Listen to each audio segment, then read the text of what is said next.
Hello friends, welcome to Gomati's Kitchen. இன்னைக்கு நம்ம பார்க்க போற ரெசிபி பாத்தீங்க அப்படினா வரப்போற விநாயகர் சதுர்த்தி ஸ்பெஷலா பிள்ளையார்பட்டி ஸ்பெஷல் மோதகம் எப்படி செய்யலாம்ங்கறத பார்க்கலாம்.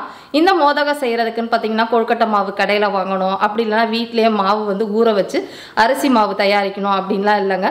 ஒரு கப் அரிசி அதே மாதிரி ஒரு 1/4 கப் பாசி பருப்பு இருந்தா போதும். ஒரு அரை மணி நேரத்துல இந்த பிரசாதம் நீங்க செஞ்சு முடிச்சிரலாம்.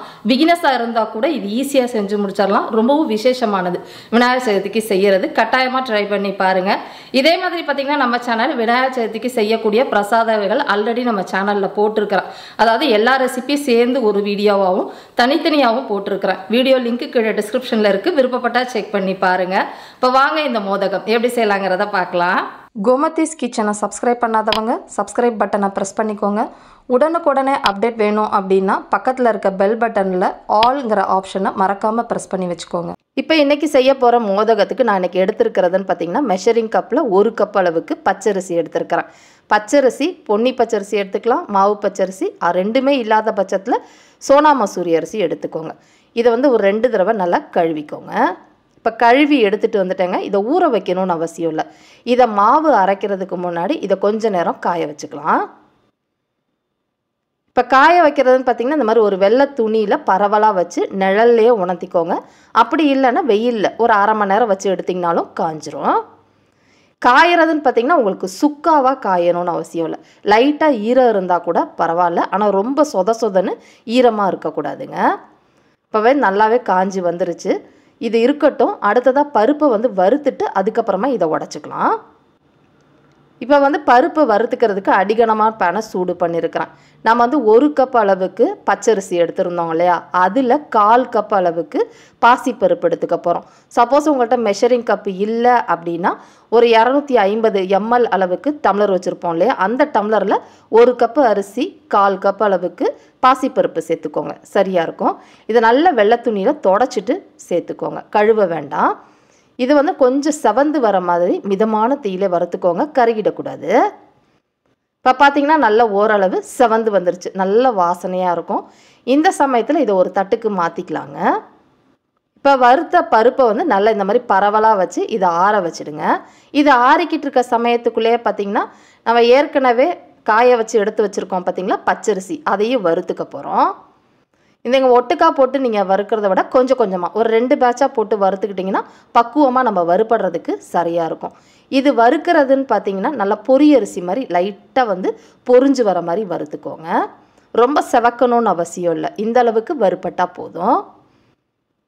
இந்த மாதிரி பொரியரிசி மாதிரி பொரிஞ்சதுனாலே நல்லா வந்து மோதகம் வாசனையாக இருக்கும். இப்போ இதையுமே ஏற்கனவே நம்ம வறுத்து வச்சுருந்தா அந்த பருப்போடையே கலந்துக்கலாம். நான் வந்து பார்த்திங்கன்னா 2 பேட்சாக வறுத்துருந்தேன். இதை ரெண்டையுமே ஒன்றா தளத்தில் போட்டுட்டேன். இப்போ இது ரெண்டுமே நல்லா ஆறட்டுங்க. ஆறுனதுக்கப்புறமா இதை உடச்சிக்கலாம். இப்போ அதை ஆறிக்கிட்டு இருக்க சமயத்துக்குள்ளேயே பார்த்திங்கன்னா வெல்லத்தை கரைச்சிக்க போகிறோம். அதுக்கு வந்து நம்ம தண்ணி கரெக்டாக ஊற்றிக்கலாங்க. நம்ம வந்து 1 கப்பு அரிசி எடுத்திருந்தோம், 1/4 கப் அளவுக்கு பாசிப்பருப்பு எடுத்திருந்தோம். அதில் 2 பங்கு அளவுக்கு தண்ணி ஊற்றினீங்கன்னா கரெக்டாக இருக்கும். ரொம்ப தண்ணி ஆக்கிட்டீங்க அப்படின்னா நமக்கு குழன்னு பாயாசம் மாதிரி இடம். அதனால் தண்ணி அளவு வந்து ரொம்ப முக்கியம். இப்போ பார்த்தீங்கன்னா 1 கப்பு அரிசிக்கு 2 கப்பு தண்ணி ஊற்றிருக்கிறேன். அடுத்து 1/4 கப்பு பருப்புக்கு 1/2 கப் அளவுக்கு தண்ணி ஊற்றினா போதும். இப்போ அடுத்ததாக 1/4 கப் அளவுக்கு அரிசி பருப்புக்கு 1/2 கப் அளவுக்கு வெல்லம் பொடிச்சதாக சேர்த்துக்கோங்க. அளவு அதுவும் கரெக்டாக இருக்கும் உங்களுக்கு. இது வந்து பார்த்திங்கன்னா உங்களுக்கு மீடியம் தித்திப்பாக இருக்கணும். உங்களுக்கு நல்லா வந்து இனிப்பு அதிகமாக இருக்கணும் அப்படின்னா இதுலேருந்து ஒரு 1/4 கப்பு அதிகம் கூட போட்டுக்கலாம். இப்போ நம்ம பாகு காய்ச்ச போகிறது கிடையாது. இந்த வெல்லத்தை வந்து கரைச்சிக்க போகிறோம், அவ்வளோதான். இப்போ வெல்லம் நல்லா கரைஞ்சி வந்துருச்சு. இதை எடுத்து தனியாக வச்சுருங்க. நம்ம வேக வைக்கிறப்ப இதை வடிச்சிட்டு டைரெக்டாக சேர்த்துக்கலாம். இப்போ அதை ரெடி பண்ணிட்டு வரதுக்குள்ளேயே அரிசி பருப்பு ரெண்டுமே நல்லா வந்து ஆறிடுச்சுங்க. நல்லா இந்த அளவுக்கு ஆறுனதுக்கப்புறம் மிக்சியில் நம்ம அரைச்சிக்கலாம். ஈரமே இல்லாத மிக்சி ஜாரை எடுத்து வச்சுக்கோங்க. பெரிய மிக்சி ஜாராக இருந்தால் அப்படின்னா ஒரே இதிலையே போட்டு நீங்கள் அரைச்சிக்கலாம். சின்னதாக இருந்தால் 2 தடவையாக போட்டு அரைச்சிக்கோங்க. அரைக்கிற பக்குவம் பார்த்தீங்கன்னா பாம்பே ரவை இருக்குது பார்த்தீங்களா, அந்த அளவுக்கு உடச்சிக்கணும். ரொம்ப நைஸாக அரைச்சிட்டிங்கன்னா நல்லா இருக்காது. ரொம்ப பெருசாக அரைச்சிட்டிங்கன்னா உதிரியாக உப்புமா மாதிரி ஆகிடும். பாம்பே ரவை பதத்துக்கு நல்லா அரைச்சிக்கோங்க. ஃபஸ்ட்டு விப்பரில் விடுங்க. விப்பரில் விட்டு 2-3 தடவை கிளறிட்டு ஹை ஸ்பீடில் ஒரு 2-3 நிமிஷம் விட்டிங்கன்னா இந்த அளவுக்கு குருணை மாதிரி உங்களுக்கு உடச்சி வந்திருக்கும். இதை வந்து நம்ம சலிக்கணும்னு அவசியம் இல்லைங்க, டைரெக்டாக நம்ம மோதகத்துக்கு மாவு ஊற்றி கலந்துட வேண்டியதுதான். இப்போ மோதக மாவு ரெடி பண்ணுறதுக்காக நல்ல ஒரு அடிகனமான பாத்திரம், அப்படி இல்லைன்னா நீங்கள் குக்கரில் கூட எடுத்துக்கலாம். 1 டீஸ்பூன் அளவுக்கு நெய் சேர்த்துருக்குறேன். நெய் நல்லா காஞ்ச பிறகு இப்போ உடச்சி அந்த அரிசி பருப்புற அந்த குருணை மாவு இருக்குது பார்த்தீங்களா, அதையும் சேர்த்துட்டு கொஞ்ச நேரம் அந்த வாசனை வர அளவுக்கு மீடியம் ஃப்ளேம்லேயே வறுத்து விடுங்க. இந்த மாவு வந்து ரொம்ப கருகிடக்கூடாதுங்க, நல்லா நீங்கள் நெய்யில் வறுக்கிறப்ப வாசம் வரும், அந்த அளவுக்கு வறுத்தா போதும், செவக்கணும்னு அவசியம் கிடையாது. இப்போ இந்த அளவுக்கு வறுப்பட்டதுக்கு அப்புறமா இப்போ கரைச்சி வச்சுருந்த அந்த வெள்ளை கரைசல் இருக்குது பார்த்தீங்களா, அதை வந்து டைரெக்டாக இதில் வடிகட்டிக்கோங்க. அடுப்பு தீயை கொஞ்சம் சிம்மில் வச்சுக்கோங்க. இது வடிகட்டுறப்ப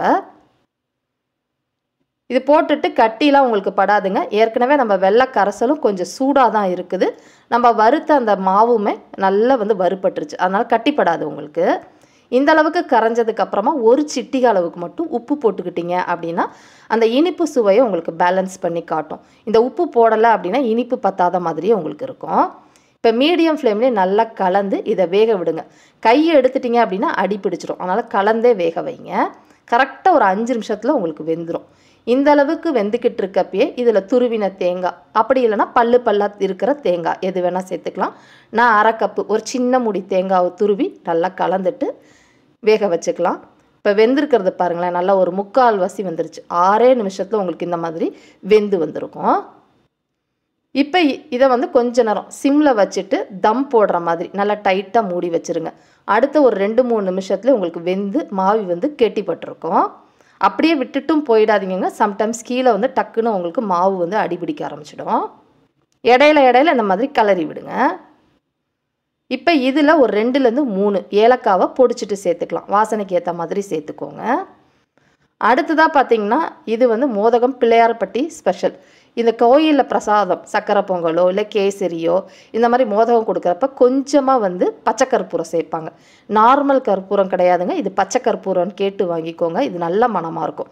கொஞ்சமாக நீங்கள் எடுத்து பொடிச்சிட்டு சேர்த்தா போதும். ரொம்ப அதிகமாக போட்டுட்டீங்க அப்படின்னா அந்த ஃப்ளேவர் உங்களுக்கு ரொம்ப அதிகமாக இருக்கும், சாப்பிட்றப்பே உங்களுக்கு ஃபீல் ஆகும், அந்த அளவுக்கு நல்லா இருக்காது. அது இல்லைனாலும் பரவாயில்ல, வெறும் வந்து ஏலக்காய் பொடி மட்டும் போட்டு நல்லா கலந்து விட்டுக்கோங்க. இப்போ மாவு கன்சிஸ்டன்சி கொஞ்சம் திக்காக இருக்குது, திரும்ப கொஞ்சம் நேரம் சிம்மில் ஒரு 2 நிமிஷம் மூடி வச்சுக்கலாம். இப்போ பார்த்தீங்கன்னா அடுத்த 2 நிமிஷத்தில் இப்போ உங்களுக்கு ஓப்பன் பண்ணி காட்டுறேன் பாருங்கள். அது ஒரு மாதிரி தம் போட்ட மாதிரி ஃபுல்லாக சிம்மில் வச்சுட்டிங்க அப்படின்னாலே மாவு உங்களுக்கு கெட்டிப்பட்டுரும். இப்போ நல்லா கெட்டிப்பட்டுருச்சு பாருங்கள். இப்போ உங்களுக்கு சூடாக இருக்கிறப்ப பார்த்தீங்கன்னா இந்த அளவுக்கு இருக்கிற மாதிரி இருக்கும். நம்ம மோதகம் செய்கிறப்ப கொஞ்சம் ஆறுனதுக்கப்புறம் தான் செய்வோம், இன்னுமே உங்களுக்கு நல்லா இறுகி வந்துடும். கையால் தொட்டு பார்த்தீங்க அப்படின்னா கையில் வந்து அந்த மாவு ஒட்டக்கூடாது, அதுதான் உங்களுக்கு பக்குவம். லைட்டாக ஈரமான கையை தொட்டு பாருங்கள், அது போதும்.